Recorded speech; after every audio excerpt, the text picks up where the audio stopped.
Hello, everyone. Thank you for being here with me. I'm so excited to talk to you today about this topic. We're going to talk about 5 concepts to help you boost your career as soon as possible.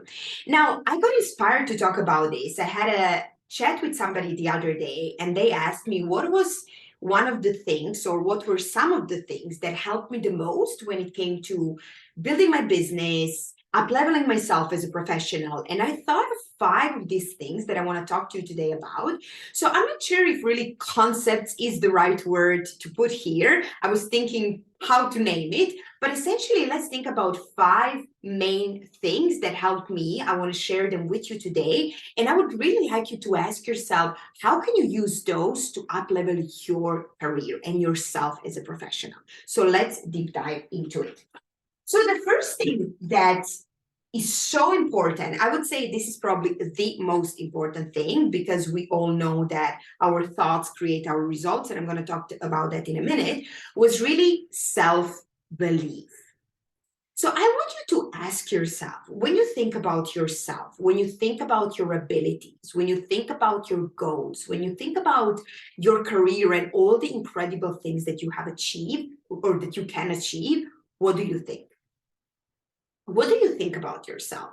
What do you think about your abilities? When you think about your goals, is your predominant self-talk something like, well, I'm never going to achieve that anyway, or who am I to believe in that, or who am I to reach that goal? Or is it that you have your own back? So think about your thoughts. Think about things that you keep telling to yourself regularly. Think about your self-talk. How do you talk to yourself? Do you talk to yourself from the point of judgment, beating yourself up, never being good enough? Or do you talk to yourself from kindness, from inspiration, from being willing to further develop and grow? I really want you to think about these things for yourself. These things are so important and so fundamental to your results. What I mean here by your thoughts create your results, I want you to do a quick exercise here, and that is, think about the results that you currently have in your career, and think about how much they're in line with what you think about yourself in your career.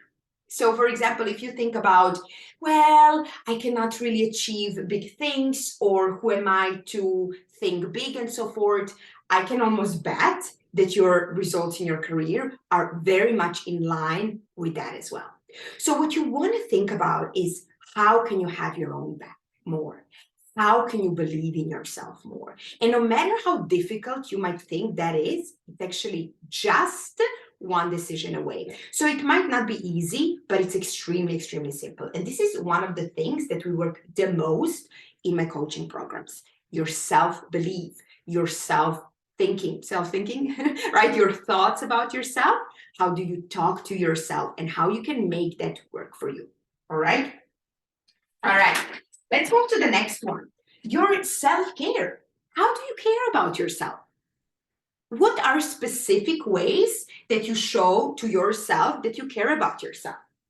How often do you do it? Oftentimes when coaching my clients, when we talk about self-care, this is something that's done sometimes, every now and then. This is not something to be done every now and then. It's not something it's a nice to have. This is a total necessity. This is something that you want to be incorporating every single day, not once a week, not once in a month, but every single day, right? You want to think about self-care in terms of your body and your mind, right? Like, it's so interesting to me, for the lack of a better word at the moment, that working on our body, going to the gym every day is totally normal, whereas working on our mind is kind of not normal. Right? We need fitness for both our body and our mind. We're not just one or the other, right? We need to work on both of them for us to be able to function in the best way possible. And what I wrote here, and I really, really, really want you to sit with this thought, that is, you are the most precious you have, right? There is nothing more precious in your life than yourself. Because if you don't have that, if you don't take care of yourself and your health, you have nothing really, right? This is the foundation for us to be able to function, for us to be able to move forward. It's like thinking about your car, right? If you don't take care of your car in the right way, you're not going to be able to drive it. The same is true for us, right? I'm going to give you some practical examples to what to do with this in a bit. Your appearance. So how do you come across? How do you carry yourself? What is your style? What is that you wear? How well groomed are you? You know, oftentimes I would hear people saying like, oh, well, it doesn't matter how I look, or it doesn't matter what I wear, or it doesn't matter, like these things don't matter. Of course they matter, right? You're not dressing up or looking good or grooming yourself in a great way for somebody else. You're doing it for yourself, right? When you dress up, when you take great care of yourself, you feel better. You feel a different person. You start carrying yourself in a very, very different way than when you are in your pajama, right? With your super messy hair, you feel like, nah. Whereas when you're dressing well, where you take care of yourself, your appearance, you also start carrying yourself differently. And let's face it, no matter how much somebody might tell us it's not important, people do find that to be important. And people do judge and base their opinions off of also somebody or how they look like. Definitely, no matter what somebody might say about that. And, you know, it's not about you wearing branded clothes and super expensive stuff. It's not about that at all. It's about dressing up and looking good, no matter how that might look for you, right? Like it doesn't have to be expensive so that you look good in that. So please don't mistake in these two things, right? And don't kind of settle for certain excuses. Ask yourself, am I finding excuses? Or is this really a reality? So you're doing it for you. You're doing it for you, not for me, not for anyone else, for you. The next thing that I put here is your people and environments. So I really want you to reflect on whom do you hang out with the most? Who are those people? What do you talk to them about? What are the topics that you mainly talk about with people? How do these topics and people make you feel? Do they challenge you? Do they inspire you? Do they make you become a better version of yourself? Are you also such a person for others too, right? Or do they drain you? Do they waste your time and energy? Do you feel like, oh, I'm so exhausted after you have spent time with them? Also, what environments do you put yourself in? What places do you hang out in? How do those environments make you feel? All these have such a strong impact on us, such a huge, huge impact. And look, I know it's hard to say, you know, bye to certain people and environments that we have been hanging out with and in for a long time. It is hard. Okay, I'm not saying it's not, but it's so necessary. It's so necessary for our growth. So really think about that. How do these align with the future version of yourself? How do these align with where you're headed to? Okay. And the last one I put here as a fifth point is your mental food. And what I mean by that is our brain is the most important asset we all have, right? Like your brain creates your life, essentially.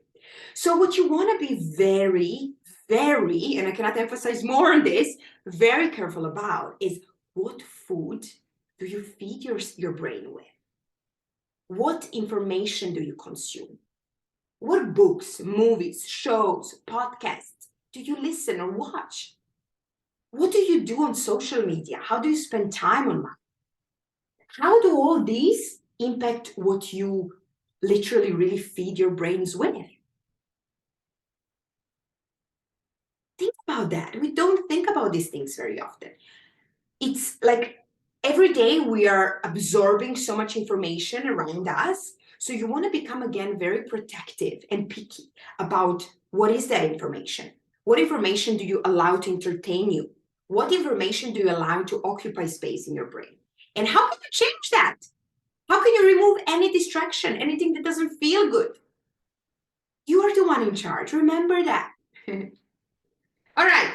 So now you might be asking yourself, okay, so what do I do with all this? What do I do with all these points? I have a simple, practical exercise for you. So here we go. Start by setting minimum standard for each of these points. What I mean by that is, what is your minimum standard for your thoughts and your beliefs? What is like, and you might think, oh, how can I control my thoughts? How can I? Easy. You just decide to stop thinking them. You decide to stop engaging with them. So when you start when you start thinking in a way that I'm not good enough, switch it. How am I good enough already? When you start saying to yourself, that's too difficult, switch it. How can I figure it out? Right? It's just about switching your perspective.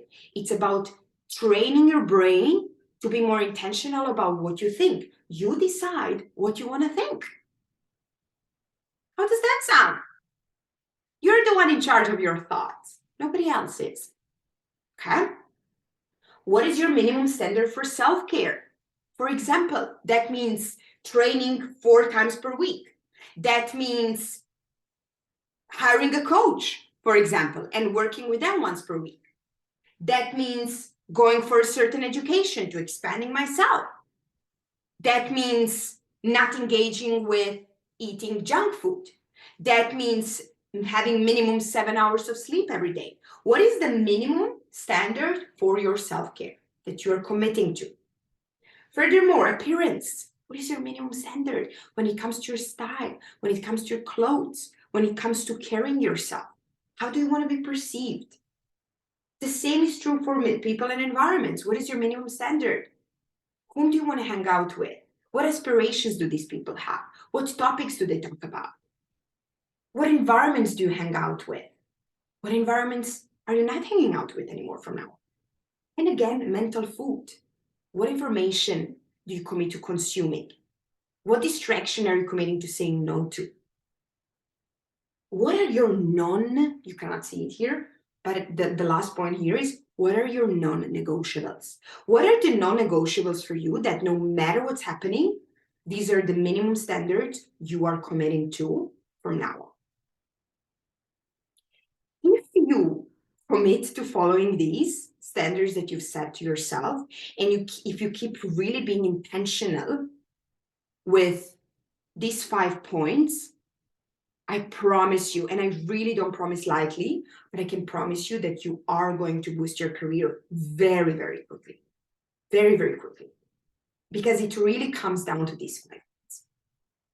If you're interested to take this work further, if you'd like to know more about coaching with me and working with me, I invite you to book a free consult call. We're going to talk about where you're at, where you wish to be, and how I can help you get there.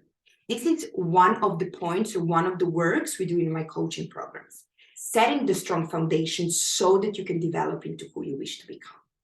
And who you wish to become, the goal that you're working towards, is not something that we start working on one day. The work on it starts today. All right? So thank you for being with me today, and I look forward to speaking soon.